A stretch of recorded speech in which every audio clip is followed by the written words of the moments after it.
Hey folks, I'm Daniel Emery Taylor. I'm a writer, director, actor, and if you're listening to this, you probably know me best as Darryl from The Return of Swamp Thing, the little fat redheaded kid. And this is just going to be a watch along slash supplemental commentary track, what have you. Some people have asked me to do this over the years. Oh, dude, that'd be so awesome if you did that. So I'm going to do that. That's what we're going to do. And no preparation has gone into this. This is going to be raw, baby. It's going to be live. So I don't know if that makes things any better or worse, but here we go. All right, so this would be my first time watching the 4K release of The Return of Swamp Thing. So, yeah, if you want to pause and get ready, and we're going to hit play in 3, 2, 1, play.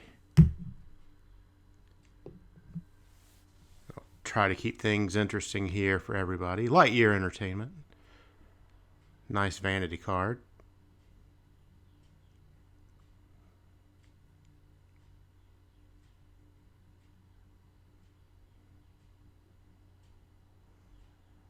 J&M Entertainment presents. All right, so first things first. I was very privileged to receive a rough cut of Return of Swamp Thing. Once Upon a Time in the Swamp. Well, let me start with this. Once Upon a Time in the Swamp.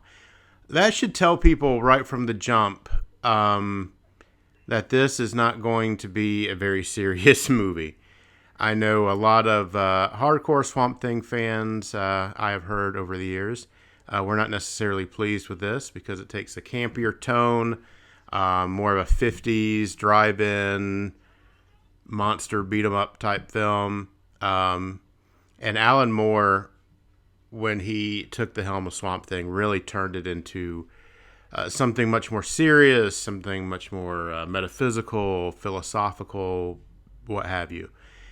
And this ignores most of that. It definitely incorporates elements of the Moore story into it, but this has taken a decidedly more campy tone, more of a 50s drive-in type style. That was the intention. That's what they wanted. And personally, I like it. This is, even if I was not involved in this movie, I would still love this movie. I just think it's great for what it is. And even in the comic books, because obviously I've read most all of the Swamp Thing comics. Even in the comics, I prefer the Wayne Wrightson earlier stories that are more like sci-fi horror. The Alan Moore stuff, I didn't like that direction for the character. I know now that is the quintessential Swamp Thing, Protector of the Green and Parliament of Trees and all that. And me personally, I prefer the simpler sci-fi horror Monster of the Week style stories. That's what I enjoyed. But in Swamp Thing now, with Justice League Dark and everything, I think he's more of a magical character now. But hey, things evolve, things change. So back to my earlier story that I started. Right, not long after Swamp Thing wrapped, probably a few months afterward, Jim Wynorski was very kind to send me a rough cut of the film on VHS. So I popped it in, watched it, and enjoyed it. And this was, a lot of the visual effects had not been completed. I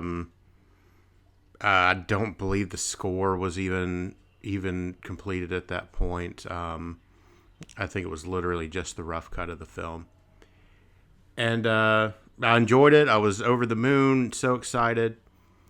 And then flash forward sometime later, maybe later that year, maybe it was early the next year, I don't recall. We went to the world premiere, which was in Savannah, Georgia, which is where we filmed it.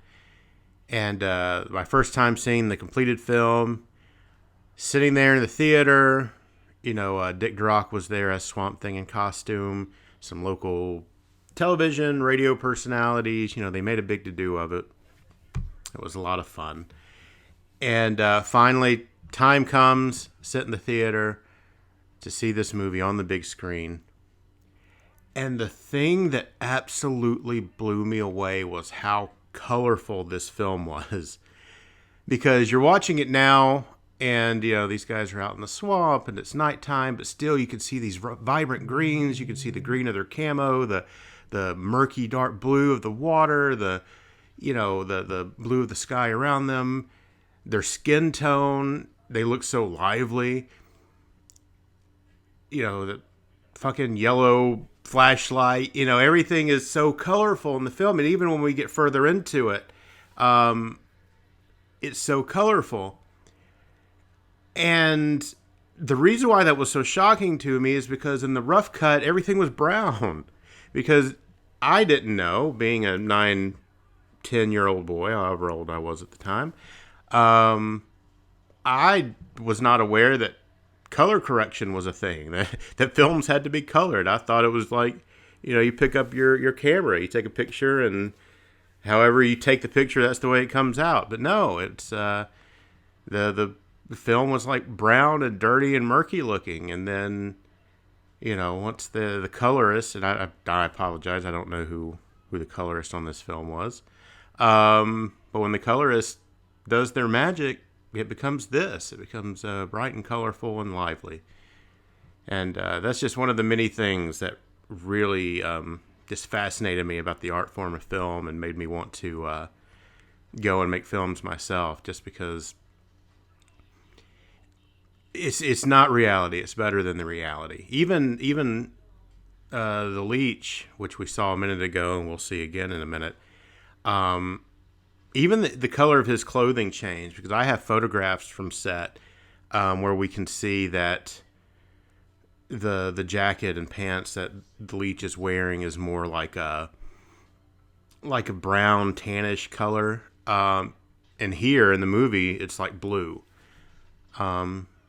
So that's the great thing, is things don't have to be the way they are when you shoot a movie. You can always go in and manipulate. That's really what film is. It's the manipulation of visuals and sounds to evoke emotions.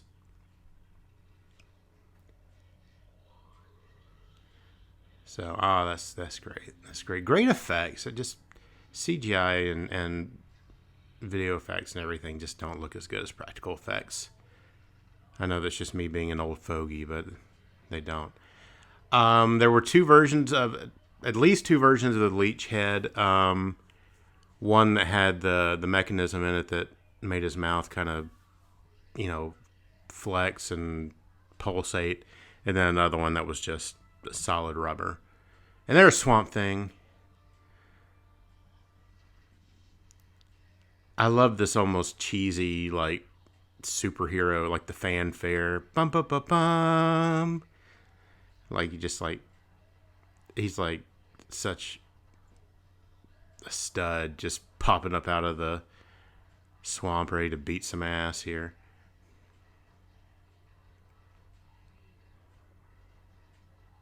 And Dick Durock, I just can't say enough good about Dick. And Chris Doyle, who played Leech as well. But Dick especially, for the longest time, he had been the only actor to ever play live-action Swamp Thing.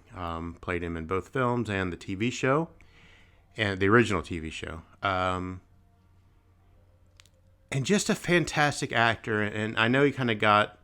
People think of Dick Durock as stuntman. And obviously, there was that. He did that, was very, very good at it. But really an underrated actor, just a phenomenal actor. Really cared about the craft of what he was doing. Look how great that Swamp Thing suit looks, too. A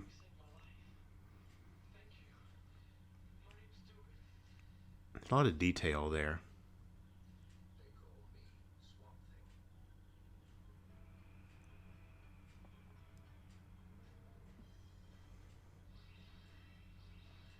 You gotta love it.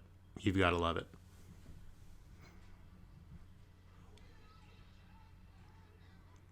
And this is a great intro too, with the comic art and CCR in the background.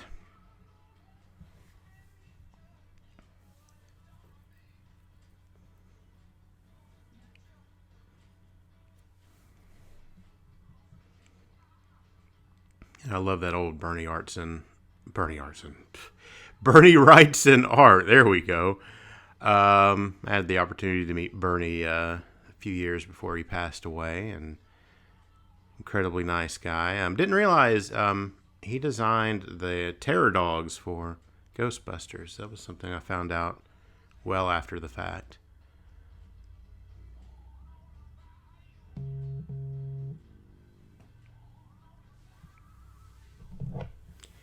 Chuck Sereno, a very, very nice guy. I remained in contact with through social media, and a fantastic composer. Leslie Rosenthal, also a very, very nice lady. I kept in touch with, or got in touch with, through Facebook and everything. So a lot of the Swamp Thing team has remained in contact, and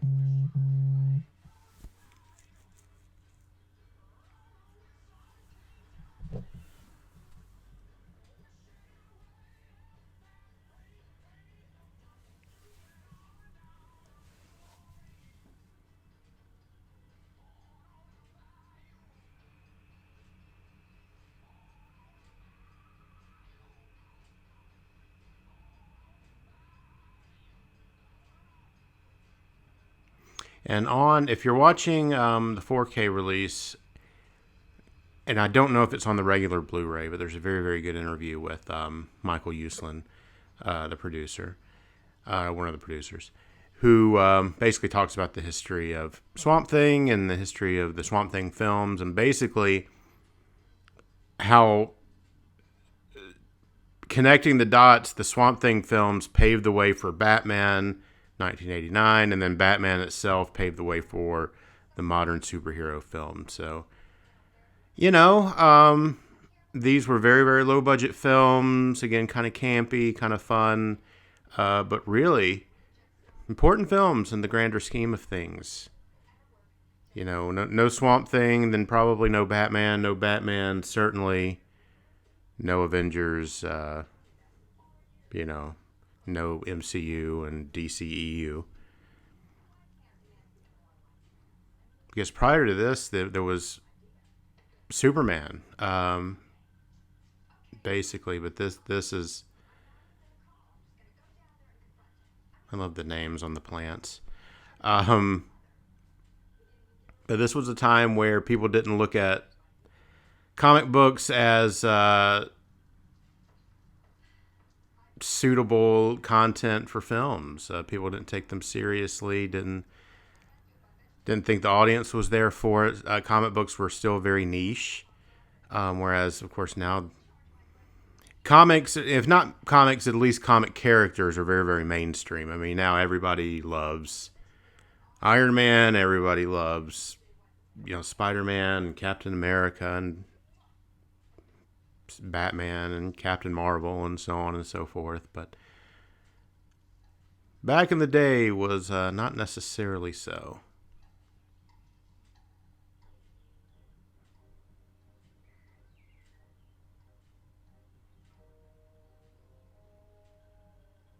Louis Jourdan was at one point a world-renowned actor, and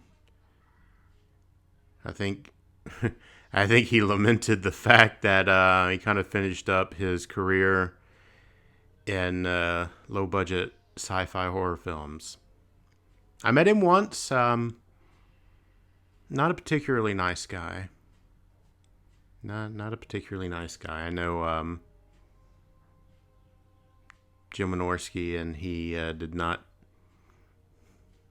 Well, let's just say they clashed. Their personalities clashed, maybe.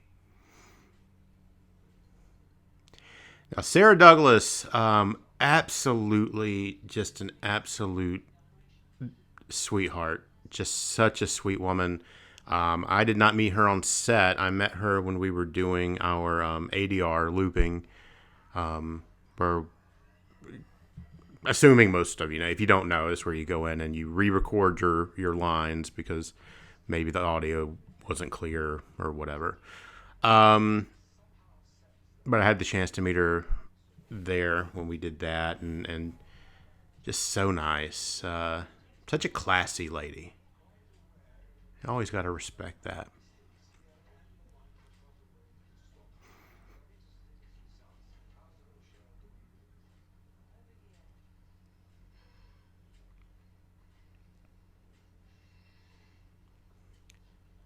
The legendary Ace mask. Well, I don't know the Ace is legendary, but he should be. Who doesn't love Ace mask?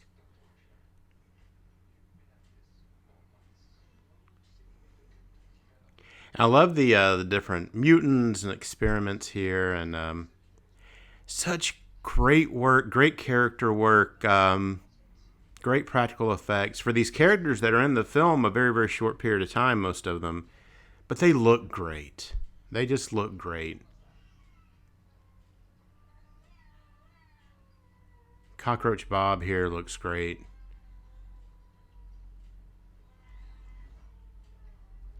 Now, I mean, if they did that now, this would just be a throwaway CGI character or something, and what fun is that? That's not fun.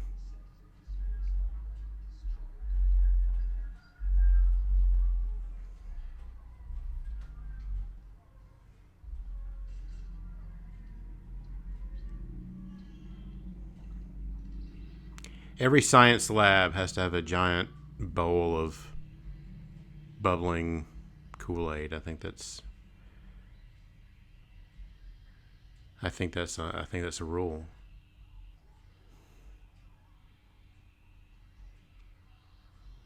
Now, I understand the alligator. I don't know where in the swamp they would have gotten elephants and hippopotami. Hippopotamuses. I know in the novelization, which was written by Peter David, goes into more detail about who these people are and kind of how they did the experiments and everything. But I don't recall. It's been several years since I read that.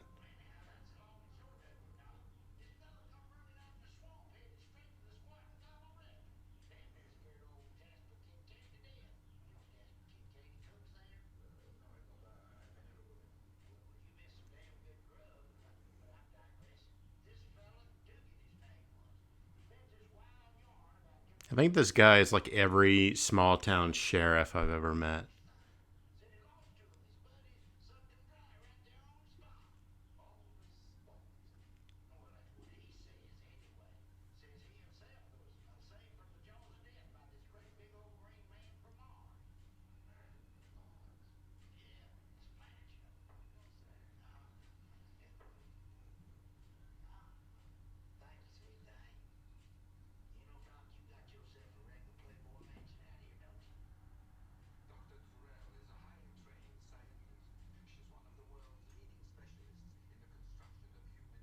This is a great line.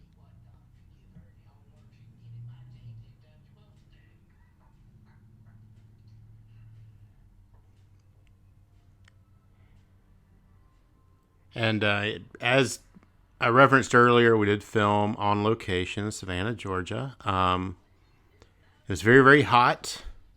Savannah is a beautiful city. It's a coastal city. It's got a lot of great old architecture there, some cobblestone streets. But you know, a little bit off the beaten path here, you end up in the swamp. You end up in swamps, and there was a lot of it. But very very hot. Bugs, snakes, allegedly alligator. I never saw an alligator while we were there, but they would. Later on, there are scenes where we're walking through the water, and they had people who would beat the water with sticks in between takes to scare away the wildlife.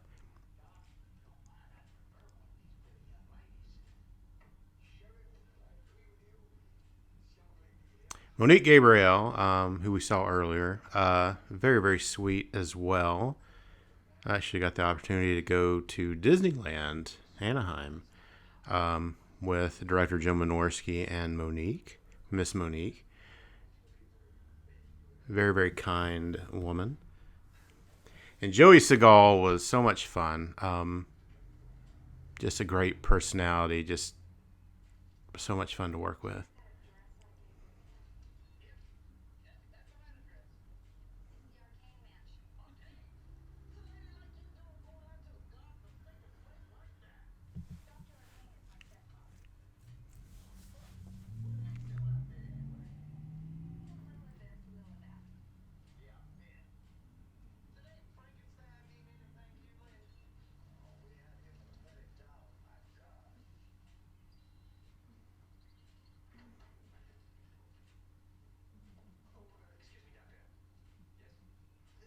Never had the opportunity to venture. I never had the opportunity to visit uh, the Arcane Mansion. That was a different set from what we were on, but great production value. I'm not sure who did the production design on this, but a lot of great little details, set dressing. Everything's great. Everything looks great.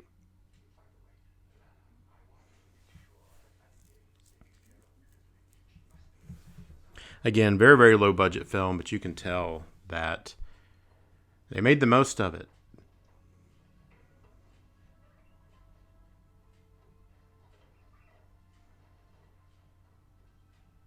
Love those Bermuda shorts there.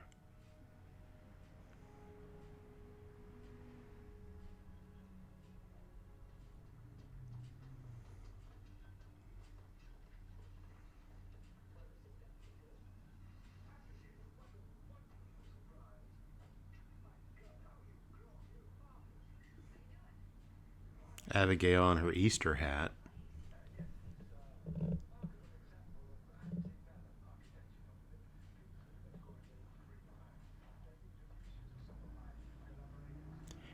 And Heather Locklear. My mother was very excited to meet Heather Locklear because she was a huge TV star. Had previously been on a show called TJ Hooker with William Shatner.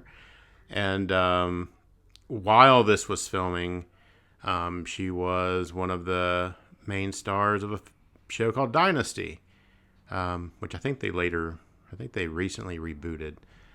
But yeah, Heather Locklear, a huge TV star. I did not watch any of those shows because I was 9 years old. So I had no idea who she was, but she was very, very, very sweet. Everybody, that's kind of a common thing. This was such a great set. It was the first set I ever worked on, my first acting job. And everybody was so kind. Everybody was so nice, so accommodating, except, again, Mr. Jordan, who looked like he would rather be anywhere else in the world. But everybody else was just great. Um, Jim Wynorski, I know, and I love Mr. Jim. He's like family. But Jim Wynorski, I know, is often the bane and terror of production assistants and crew members. He's not known for having a great deal of patience, and he wants things the way he wants them. But to us, to me and Ronrico, he was so patient, so nice. It was like, having a fun uncle or something on set. He was great. Worked very, very well with us. And again, just I'm sure, well, I was the annoying kid who asked 1,000 questions every minute of the day because I just wanted to know how everything worked. And that's it. I wasn't hanging out with the other actors. I was hanging out with the director, the special effects guys, Bob Shelley. I wanted to see how things worked, how they did things. But everybody just was so nice and again, accommodating and just answering any questions I had to the best of their ability. It was just it was a very, very good experience. Great experience. I hear horror stories sometimes from people's first acting roles and things, and I'm glad this was mine because this just grew my love for cinema, my love for film, and really made me want to continue.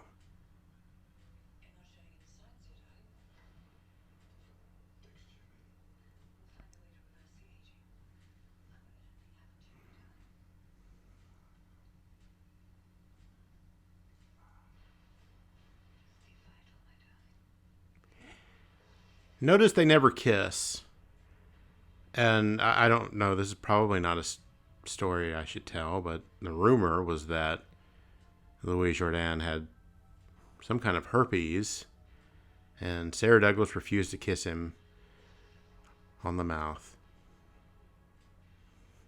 So they got down and dirty with some sensual hugging there.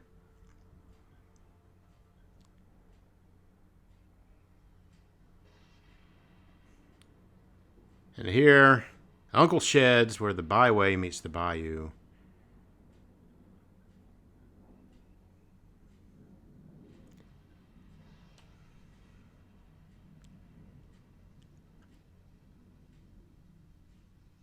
And this was a fishing camp, I believe. There I am, wearing my Walmart Hawaiian shirt there.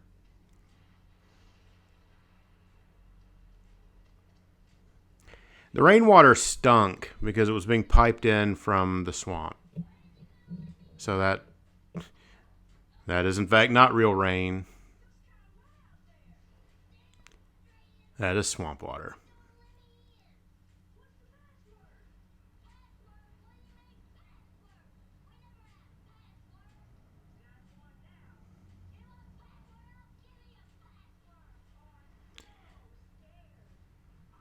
And you can tell the lightning's only coming in on one side of my face. I did my own stunts.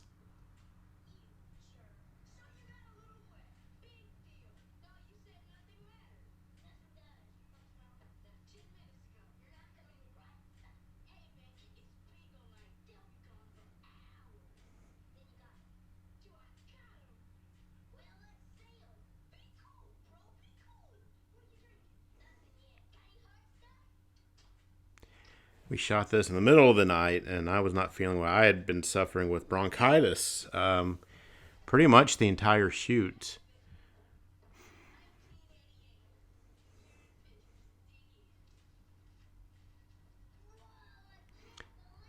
So they had the Young and Easy there that was like the softcore magazine that we could safely pick up and look through. And people always ask, well, did you guys look through the other one? Oh, of course we did. Of course.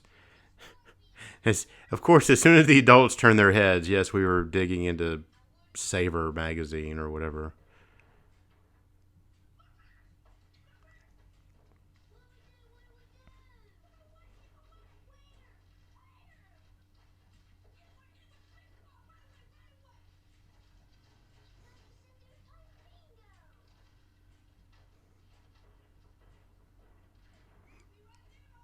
I don't think they're implementing very sound strategy for magazine hiding.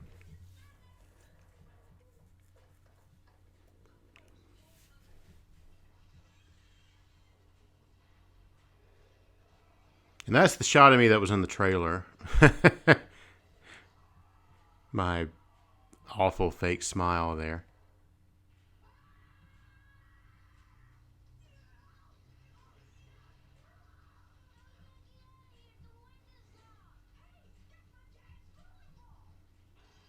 They would not let me throw the bowling ball. Probably for the best.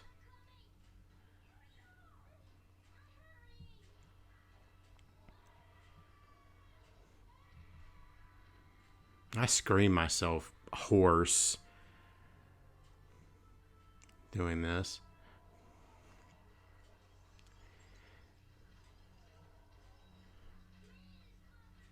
Now, there's a great shot here I want to point out.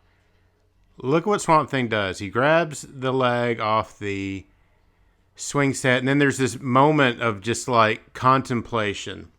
And I always tell the story, and I've told this story numerous times. So if you've ever heard me talk about it, you've probably heard it. But there was a debate on set between Dick and Mr. Jim. And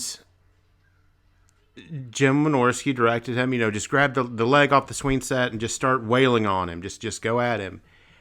And Dick said, I don't know, that doesn't feel right. And Jim said, what do you mean it doesn't feel right? Just grab, you're about to have a monster fight here with the swing set leg. And he's like, no, I just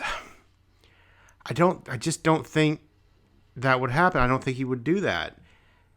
And Dick continued. He said, because at his heart, he's still Alec Holland. He's still a man of science. He would not, he would think, he would not want to resort immediately to violence. He would, and the compromise was that Swamp Thing grabs the leg off the swing set, and then there's this brief moment where he stands there and he almost like sighs. And it's this like, this resignation of, I'm going to have to hurt this creature. I don't want to, but I have to. And here's the famous Swamp Thing thumbs up. I'm coming back to this in a minute. But every time I watch this scene and every time I see that, I'm reminded of the caliber of actor that Dick Durock was and the love he had for the character. He loved the character of Swamp Thing, and had such respect for the character of Swamp Thing. It's Michael Uslan in the interview, one of the supplementals for the disc, tells how, and this is something I didn't even know until I watched this, tells how Dick Durock was a chain smoker.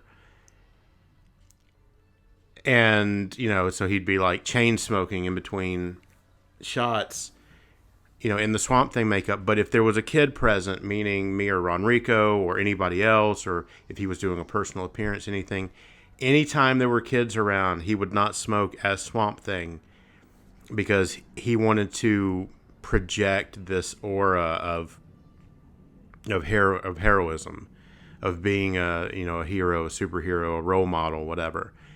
And, just even the care of, it's two guys in rubber suits beating the shit out of each other, right? So, but he looked beyond that and saw the integrity of who Swamp Thing was, who Alec Holland was as a scientist, and he wanted that moment of humanity, that moment of, Swamp Thing contemplating his actions. And to most people, this is a silly, fun B movie, but I know most people would not put that much thought or care into it, but he did. And I think that's why the Swamp Thing character in the films is so highly regarded and so lovingly remembered by so many people because of the authenticity Dick Durock brought to the role. And the Swamp Thing thumbs up, I take credit for that. I absolutely take credit for that. I know that is a GIF. That is a common meme. I see it every time I post something. People are responding with the GIF of the Swamp Thing thumbs up. I was obsessed with Happy Days when I was little. And Happy Days, of course, by that point, Happy Days was long finished and I was watching in syndication. And I was obsessed with Happy Days. Of course, if you're obsessed with Happy Days, you're obsessed with the Fonz. Henry Winkler as the Fonz. And I loved the Fonz. And Fonz gave everybody the thumbs up. That was his signature move, the thumbs up. So Jim Wynorski was real big on ad-libbing and being in the moment and doing whatever feels natural. I remember the first day on set, one of the earliest scenes we shot, he was like, I want you guys to do whatever comes natural. If you want to swat a bug, swat a bug. If you want to scratch your ass, scratch your ass. I do scratch my ass later in the film. Just whatever feels natural. I want this to be as natural as possible. Ad-libbing, which I called ad-living, because I was a child. But ad-libbing and things like that. So that was, it says like Swamp. I don't even remember what the script said. It was just something like Swamp Thing acknowledges it, or we wave to him. I think we're supposed to wave at him, and instead, I give him the Fonzie thumbs up, and then he gives it back to me, and then that great little Chuck Sereno fanfare there, bum bum bum bum bum bum bum bum, and that's really what sold it. It's like this great, almost like cheesy 1940s serial, superhero moment of Swamp Thing with the thumbs up and the orchestral fanfare, and I take credit for that. I absolutely there's not much I take credit for in life, but I take credit for that.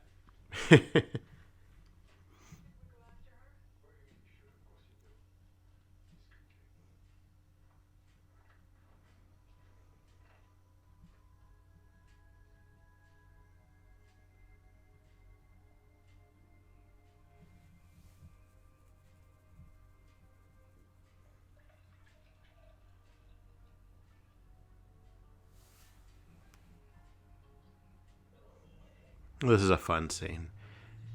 I hate that I never got to meet these guys either, but this was a lot of fun. A lot of fun to watch.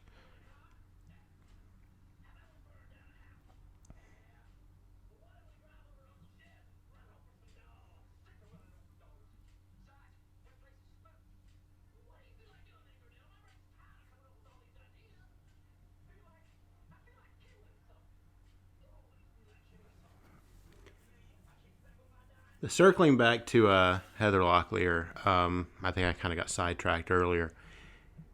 Yeah, my mom was real excited to meet Heather because she was a big TV star. I had no idea who she was, but she was so sweet. Oh my goodness, she was such a nice woman. Was just so down to earth, and I didn't even realize the caliber of star she was until after the fact. When Because that's the first thing. It's like, oh wow, yeah. Everybody says, oh, you got to work with Heather Locklear. What was Heather Locklear like? Oh, I can't believe you got to work with her. And I'm just like, yeah, it was just Heather. She was nice. She was so nice. So there's no absolutely no pretension, no diva attitude. She was just one of the gang, hanging out with us by the pool and everything on her off days, staying at I think Ramada or something. Again, very very very low budget. When I did Road Trip, they put me up at the Sheraton. When I did Swamp Thing, we were like at a damn Super 8 or something. No, it wasn't a Super 8. It was something.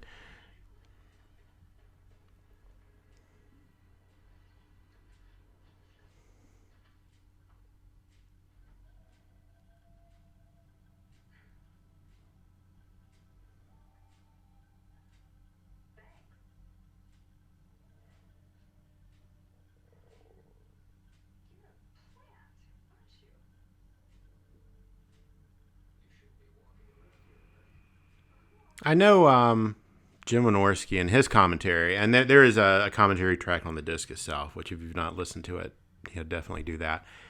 Um, but Jim laments the fact that they dubbed Dick Durock's voice. And I'm not even really sure why they did, because Dick Durock had a great voice. Um, so a lot of people don't realize that this is not Dick Durock's actual voice, that this is somebody. I'm not even sure who.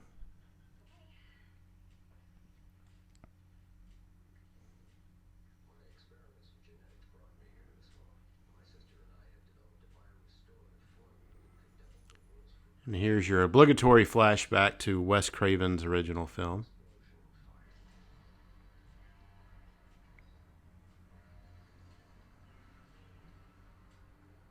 And people sometimes ask me what I think about the Wes Craven film. Well, I love the original film as well. It's definitely a little bit different in tone, even though there is a pretty good amount of humor in Wes Craven's film. It's not as overt, I don't believe. But no, there is a great deal of humor there as well. But Wes Craven's absolutely one of my favorite directors. So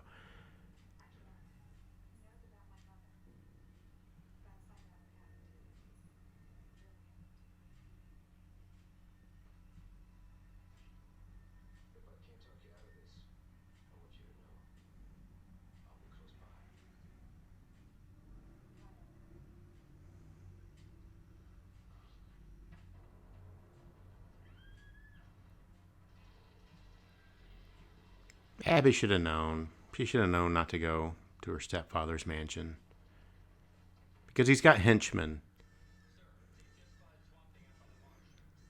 I'm pretty sure if you have henchmen, you're probably up to no good.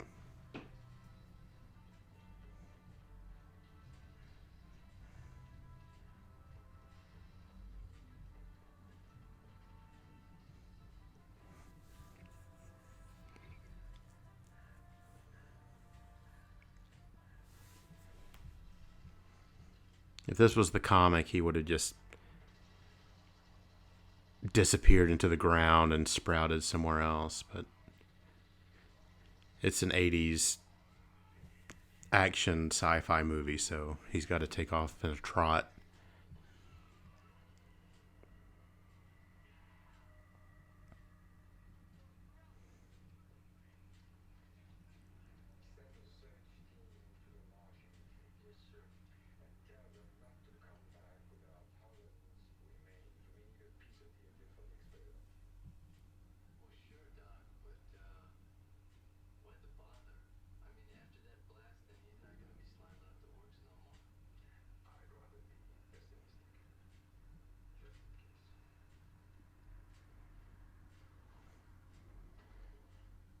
This, of course, leads to one of my absolute favorite sequences of the film, which is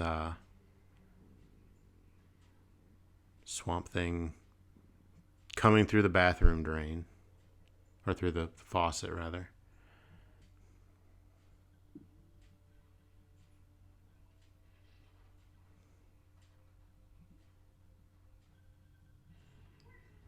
Well, we got a minute, so I can talk about how did I get this role? My very first acting role. I was in first grade, and I got cast to play a gift box in our class presentation of "'Twas the Night Before Christmas."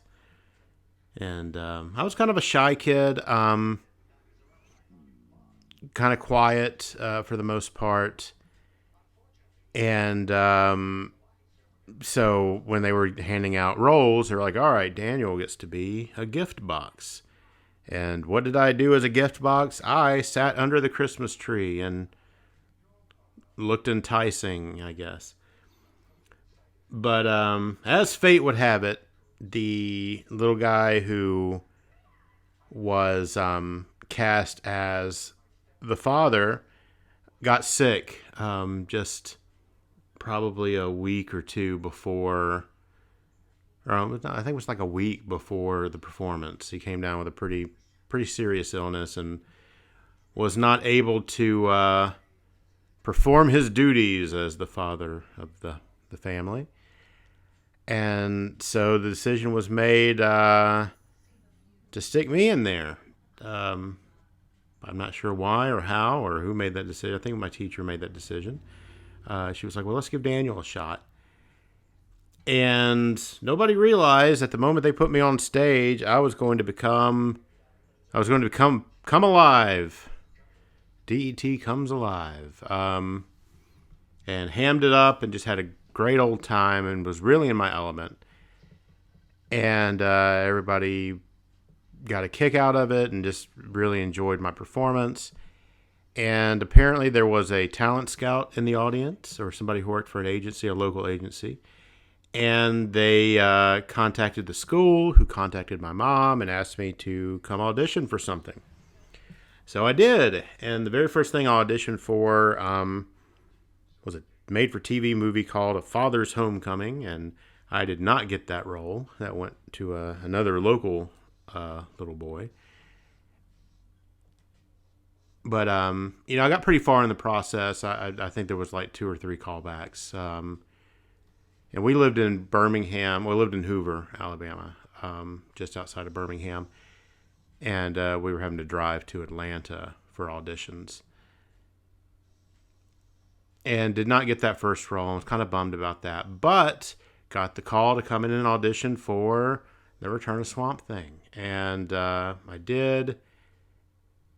And again, several callbacks, went through several stages of auditions, um, and finally got the call that they had picked me for it. And the deciding, I'd later heard from, I don't remember if it was Michael Uslan or maybe one of the other producers. I'd later heard that what won me the role was I had to act out the scene where we open the door and the leech is there and we scream. And the fact that I was able to emote and scream so realistically with nothing there, just, what was in my imagination, that's what cinched it. So I guess my overactive imagination and maladaptive daydreaming and everything came in handy. But that was it. Yeah, Swamp Thing was the second thing I ever auditioned for, and from there did some television, some commercials, things like that. Then a little bit later on in high school, I did Road Trip, which was a real big comedy in the year 2000.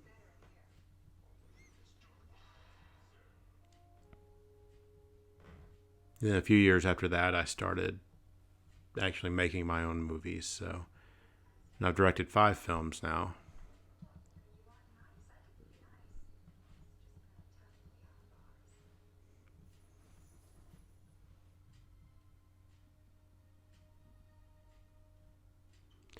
This is the most 80s bathroom I think I've ever seen.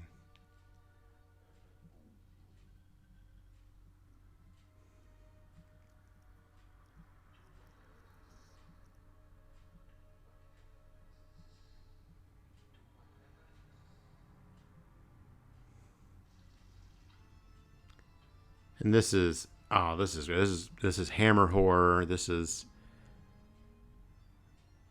great 1950s. This is, how do you not love this?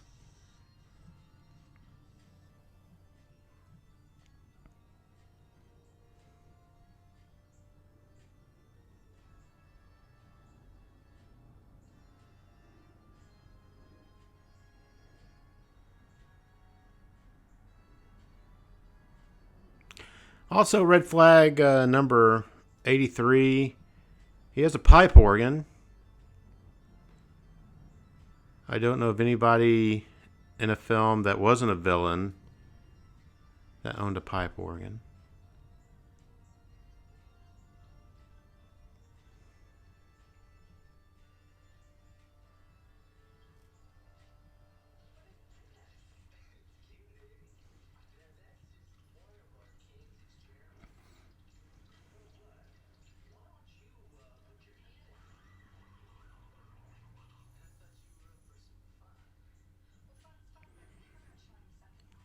Joey Segal, again, just a great guy.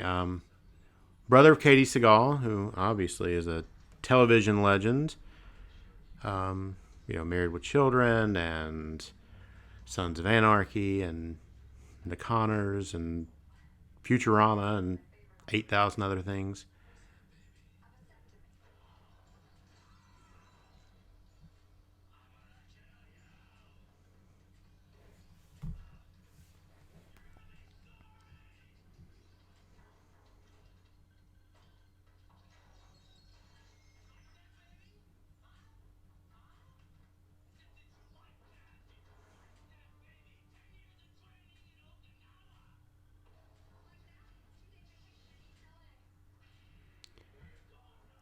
The elevator door closed fast.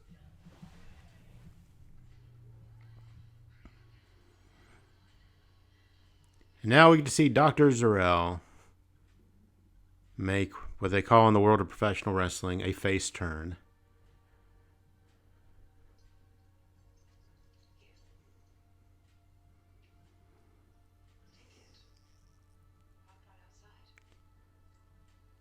A villainous with a heart of gold,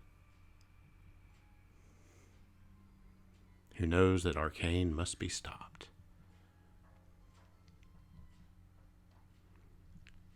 I like that they have the fake candlesticks that are like the little Christmas flicker lights.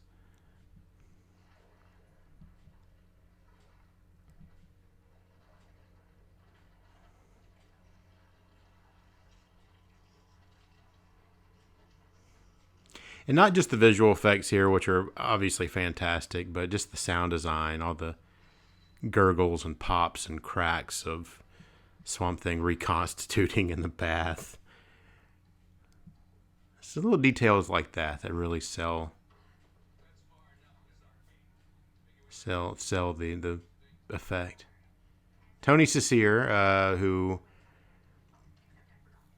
a world-renowned stuntman whose specialty was being set on fire. He was actually when Leech was burning much earlier in the film. That was actually Tony there on the left, and also he did the work for Ghostbusters. He was Stay Puft when Stay Puft Marshmallow Man was aflame.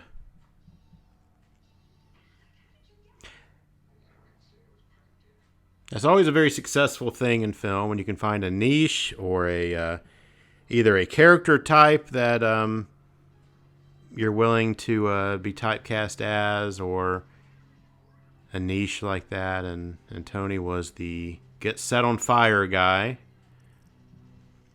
I actually got to watch the whole process of they slathered him down and a gel of some kind. They wrapped him in gauze. They slathered him down in more stuff, and then they put the Leech costume on him. So it was like several layers of. And I'm not sure what exactly they used, but it was quite the process.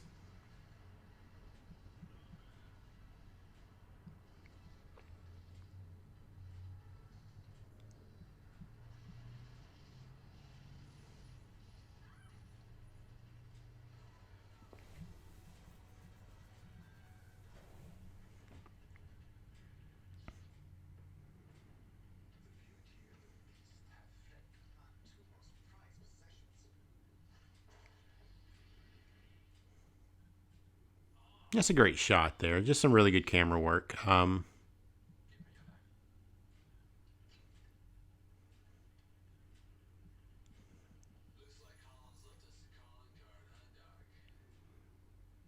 That's what I mean. That's really why I think this movie endures. Why people love it. Um, aside from the fact that it was constantly on HBO and USA back in the day, so we all kind of grew up with it. But it's just the fact that even though it is a cheesy, kind of silly movie, um, but there's such care taken in everything. The cinematography is great. The effects are great. My acting not necessarily great, but you know, they spray painted those flowers, by the way. Don't let Greenpeace find out.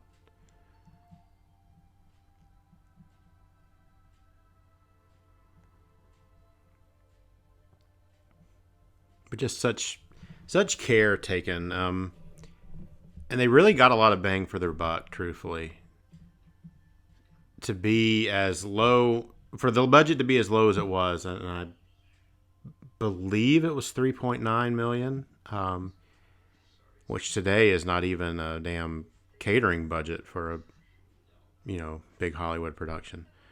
Um, but they really got the most out of their money. Just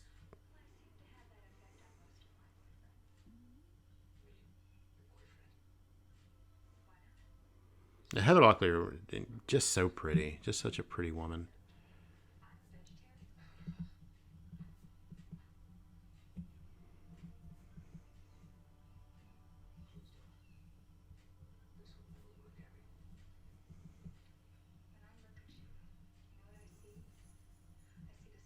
And the detail on the costume is just amazing. And just leaps and bounds better than the original Swamp Thing costume, which didn't have a lot of detail to it. Swamp Thing breaks off his dick and takes a bite.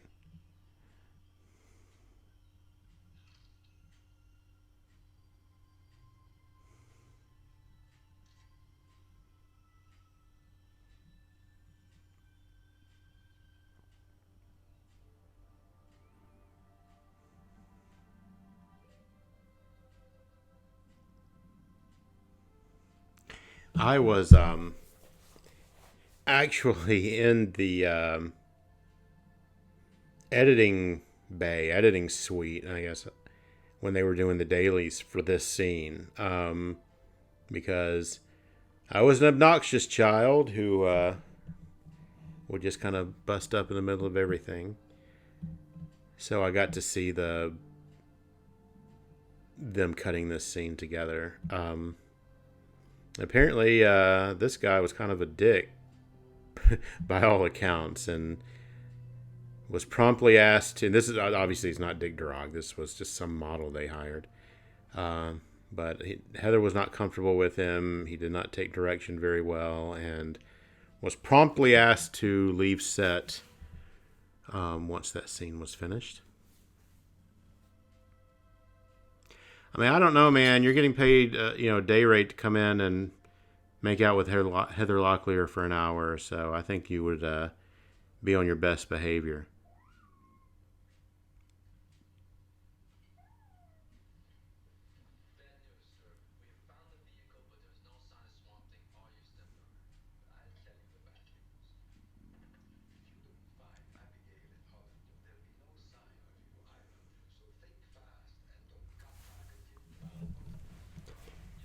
One question I've always had: at what point did they decide his name was Swamp Thing?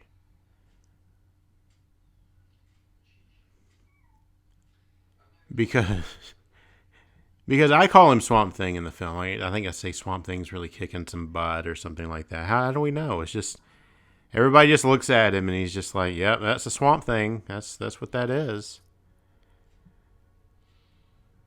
Because Arcane always just calls him Holland, but everybody else just naturally knows he's a Swamp Thing.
Dun dun dun.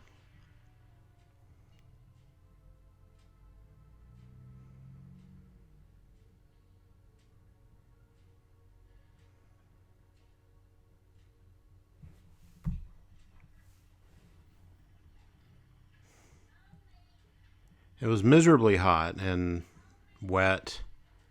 And this was the scene I referenced earlier where they had to beat the water to scare off snakes and alligators in between shots. We wore our own clothes, so most most, if not all, of the wardrobe you see in the film were my actual clothes that we brought. So War Eagle, my Auburn sweatshirt has become a thing that everybody always picks up on, especially in the great state of Alabama.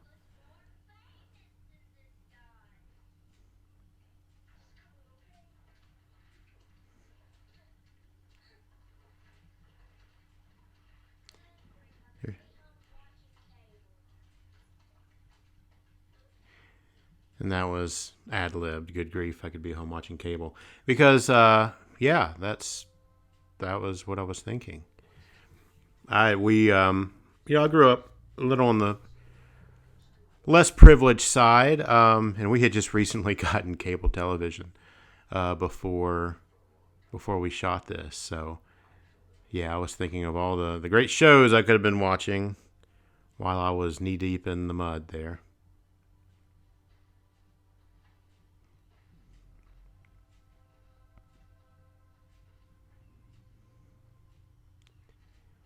No, I did not eat all the food. That's what everybody always asks. Did you really get to eat all that? No, I did not.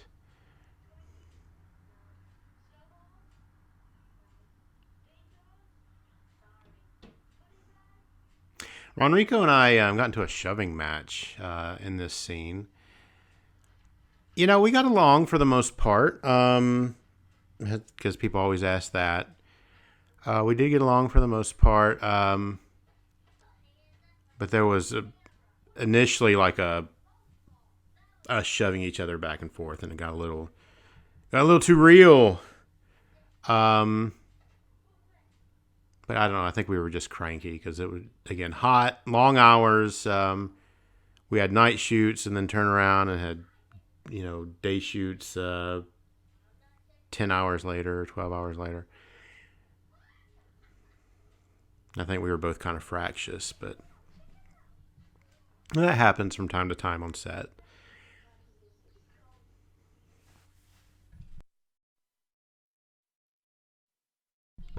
Tempers flare and emotions are running high and everything.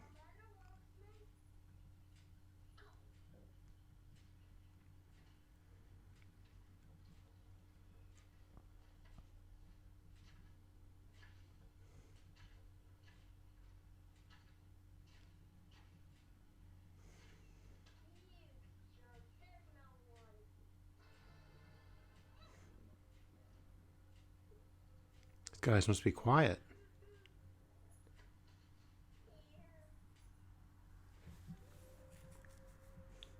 And you love that sitcom esque comedic timing there I have.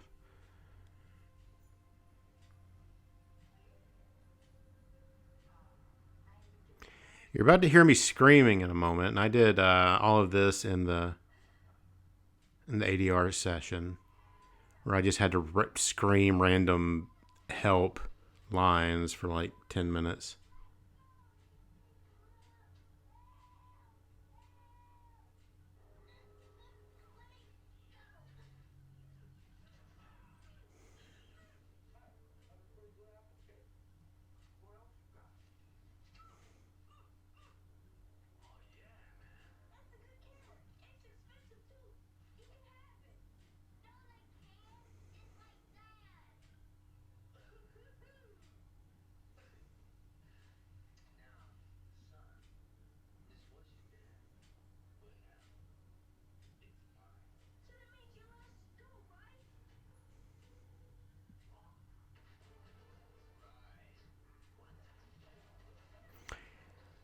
In one shot, Swamp Thing broke the bat over Gun's face there.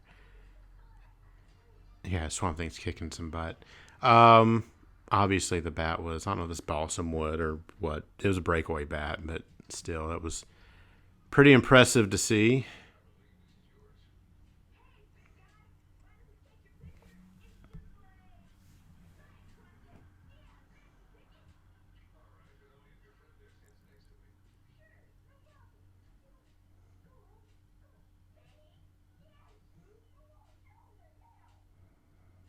Why Swamp Thing got to be fucking with me like that?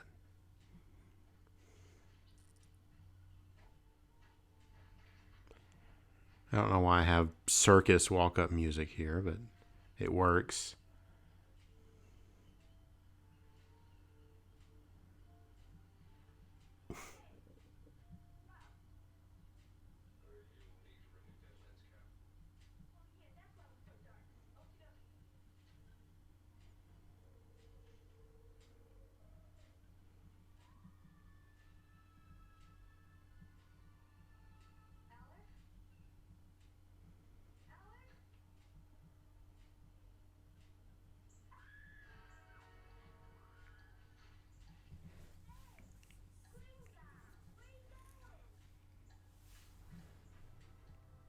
Again, Swamp Thing just takes off in a jog.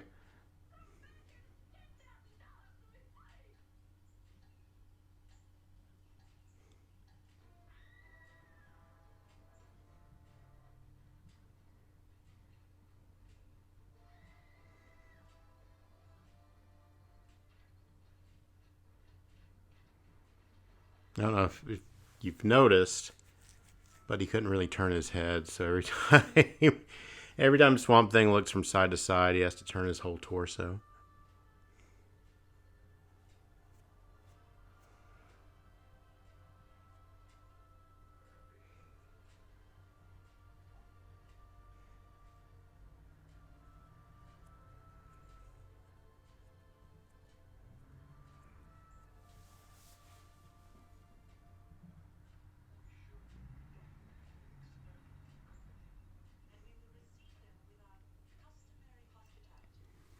It's been really heartwarming is the right word, but just really great to hear over the last especially since I've been doing conventions. I started doing conventions in 2008, I think. Um, I was always under the impression that nobody had ever watched this movie. Again, I remember it would play late night on like USA, and it was playing HBO for a while. But again, it was not in the theater very long. It wasn't one that you heard a lot of people talk about. And then especially like I would meet people, and undoubtedly it would come up that I was an actor. I'd been in a movie or anything like that, and you tell them I was in the Return of Swamp Thing. What? What's that? So I was just kind of under the impression that nobody had ever fucking seen this movie, until I started doing conventions, and then I would get to hear how, for a lot of people, this really was like their favorite movie growing up. This was their Goonies or their E.T., which I think is absolutely amazing. I had a guy tell me one time, he's like, "Oh, dude, I used to pretend to be you," which, yeah, you probably should have had loftier goals, dude. No, I'm joking. I'm joking. I'm joking. But no, that's it's weird to hear, but it is very flattering as an actor to know that, again, was my acting the best in this? No, of course not. I would like to think I've become a better actor over the years. Was this iconic like being in an Avengers or a Star Wars movie? No. But again, it is a movie that touched people, a movie that people grew up loving. And again, for a sizable handful of folks, this was their favorite movie growing up, and I think it's just awesome, so awesome. That's really what I love about film, is just the ability to have a positive impact on people's lives. And I don't say that like in a pretentious way or overstating or anything like that. It's just the whole idea that sometimes life is hard, and oftentimes life is mundane and monotonous and everything. And we turn to the arts, we turn to film and music and books and things like that to kind of break up that monotony and add a little extra spice to our day-to-day, existence, and to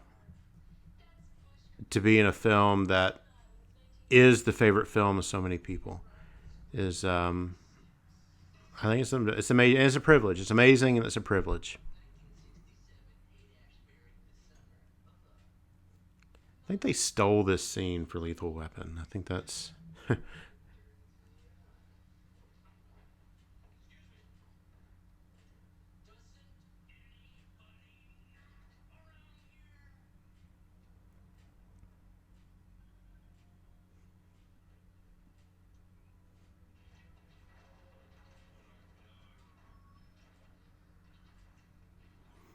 again. I just love this old school idea that Swamp Thing's just stomping around, like sneaking around, busting through doors and things like that. When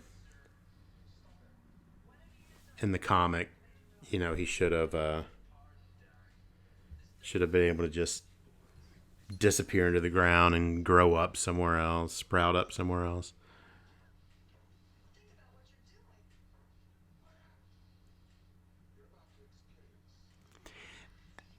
And regardless of my less than glowing comments about Louis Jourdan earlier, he's really great in this role. He was great in this role, great in Octopussy. I remember seeing at least a couple of other lower budget mad scientist type characters that he played. I know that he was once the Golden Boy and was going to be a huge mainstream star, and that kind of fizzled out. But I'll be damned, he did a great job as this. I think he found his calling, whether he wanted that to be his calling or not.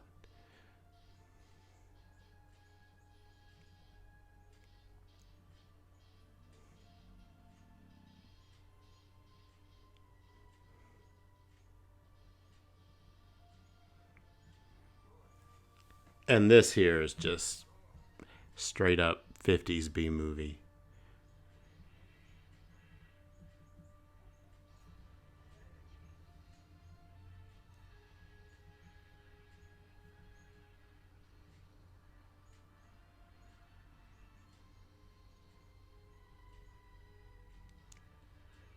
I'm not entirely sure what what this is supposed to accomplish, and if he's stealing her life force or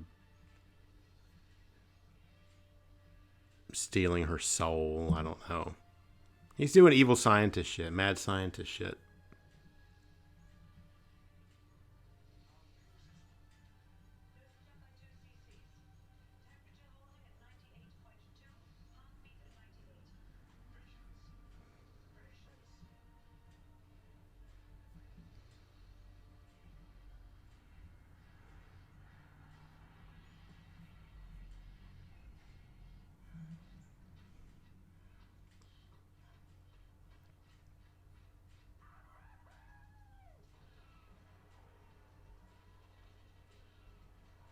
That's great.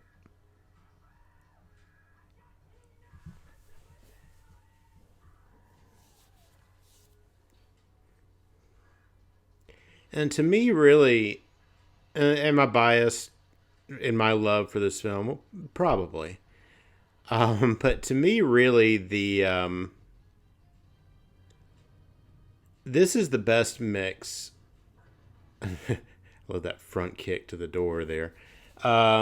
This is the best mix of cinematic Swamp Thing because the you've got the action element, the sci-fi element, the monster movie element.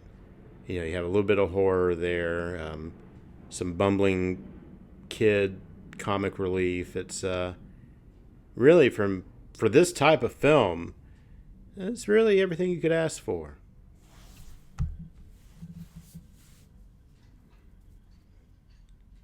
And the cartoon was a lot of fun. I was not involved other than they used my likeness. And I don't know if legally if it was officially my likeness, but it was obviously me. They changed the name in this movie. My name is Darryl. I do have a name in this movie. They never mentioned the name, but my name is Darryl in the movie. And then they changed it to Delbert in the cartoon.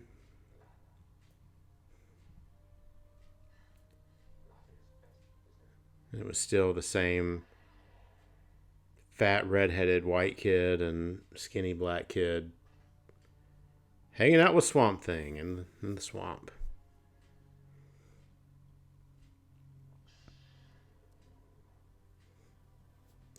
Swamp Thing takes the elevator. That's great.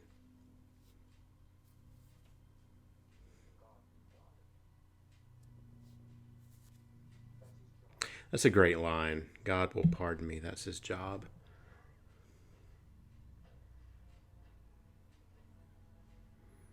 It was another great line I think I talked through earlier.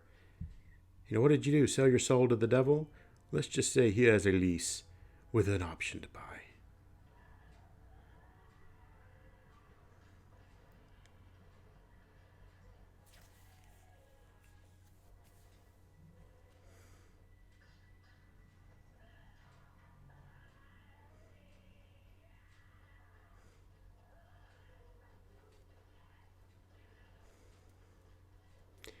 I know they were very careful to try to not let his head flop all over the place.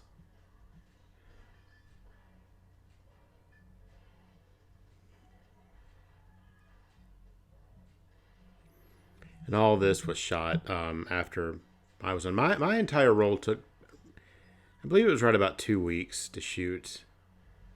Um, and I want to say the whole film was done in like 90 days. I could be wrong. But that's what I remember hearing.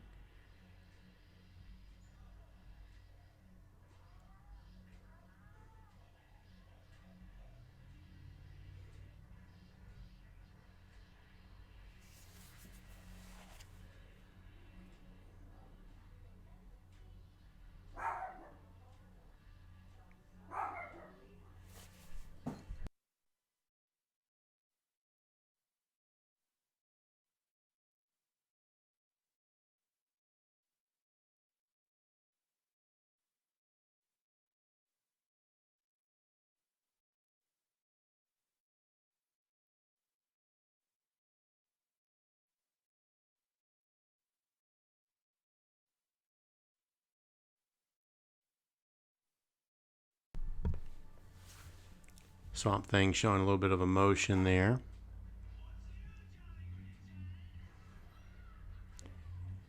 I love he's revving the chainsaw that is obviously not on.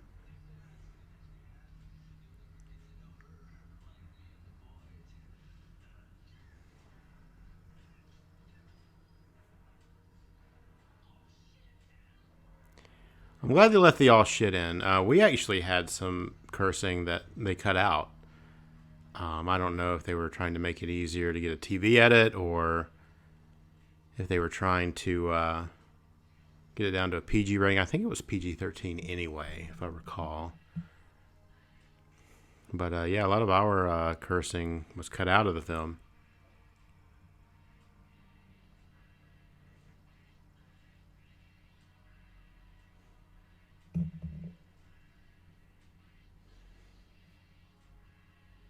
That's a great shot, too. Again, great cinematography through this. Swamp Thing is like, I'm not going to kill you, but I don't have to save you.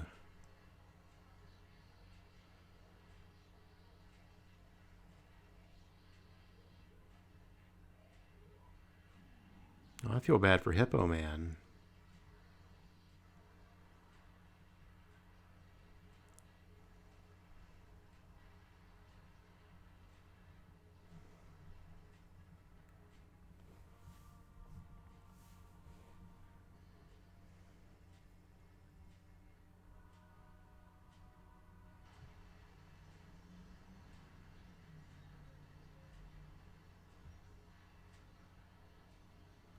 Arcane is resigned to his fate there.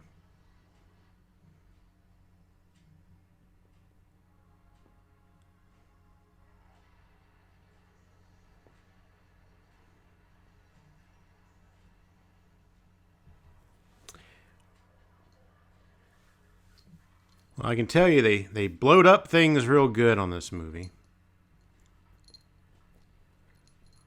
Things didn't just catch fire. Things absolutely, even when the leech is on fire and jumps into the swamp, he blows up. Everything in this movie is combustible.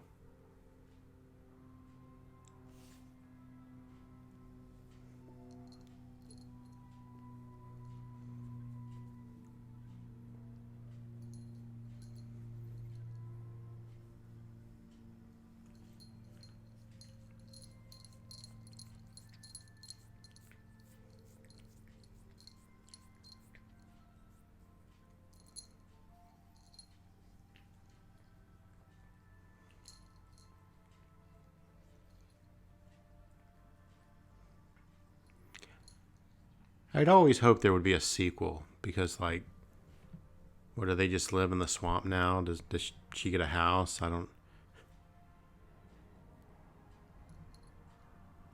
Was she Arcane's last heir? Does she get an inheritance?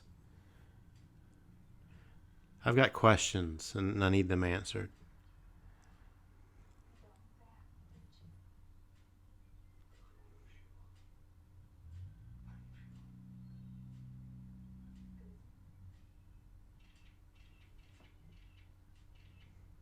I hated that shirt. I don't know. That was not my shirt.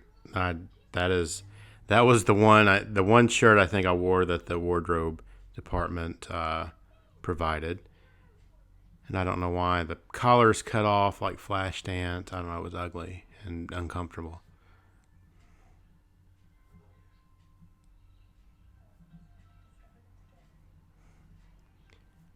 Also, I think it's cute that they both thought they were going to get Corvettes when they only expected to make $10,000 off the picture.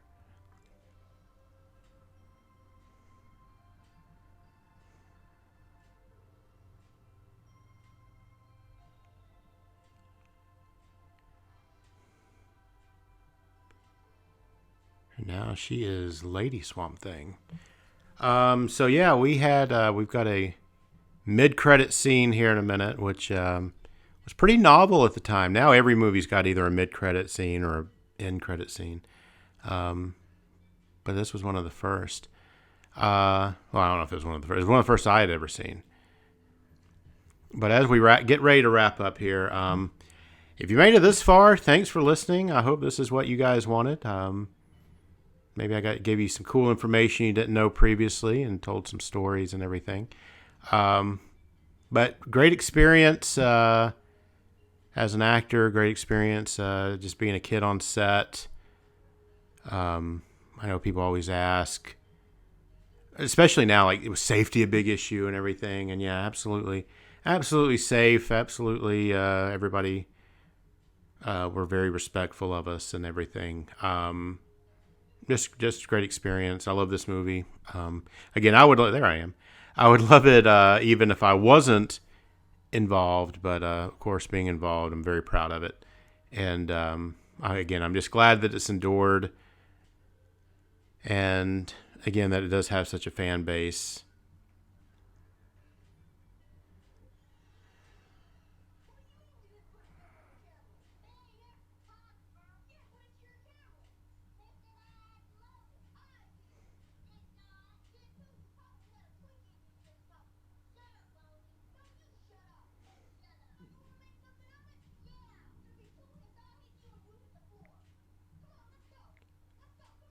Check out those moves. All right, guys. Again, thank you for listening. If you've listened this far, hope you enjoyed it. Thank you for revisiting Return of Swamp Thing with me, and catch you guys down the road somewhere.